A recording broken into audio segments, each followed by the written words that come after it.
bégee siyaarewaat tocc mi ko diwoo bépp patriote fu man di nekk ci àdduna wërngal këpp xibaar yi li gën a fës ci xibaar yi seen frère Ndiaye Touba di leen ko jottali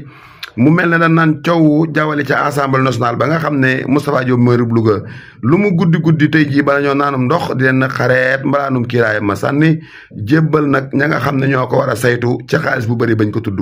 Aïssata Tall Sall nee na mënu koo muñ ba buubi kaakaam ne coow génn assemblée ba pencum ndawi réew ma waaye nag wax dëgg yàlla Aïssata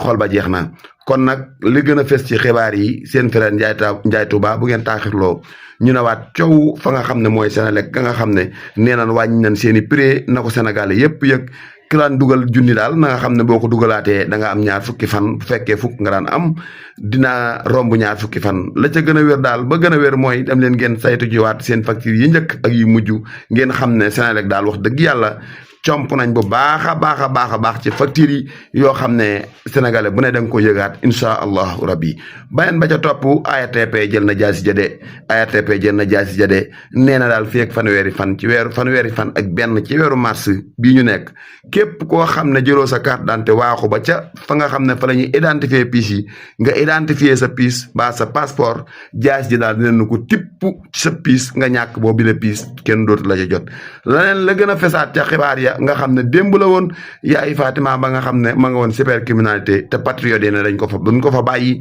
bala ñu faa jugee da dem ndogoo ji këram mbaa ñu ànd ak moom ndogoo ca cybercriminalité ba yàlla suturaal nañ ci këram la ndogoo kon démb patriote yi kontaan nañ la leen yóbbee woon nag naqare waak tiisoo ban jonguru cybercriminalité démb ñaari kulu naa la bu góor ak bu jigéen ñoo ne woon dañ koy àndale fa mu nekk féete ko xaritam den ko fa jëlee toog fa ñoom yàlla dogalul loola waaye nag jom dafa baax ci doomu aadama aaye ba fégal nga bàyyi sa morom aaye waaye nag foo fégale na maay aayewaat loolu gàtt xel mënu koo weesu kon gars yi loolu daal moom la ne woon deen leen ko jottali ci xibaar yi beneen ba ca topp mooy Mansour Faye da nee na du toog ci réew mi lànk na bi mu fi bëggee dem France mag jane day dem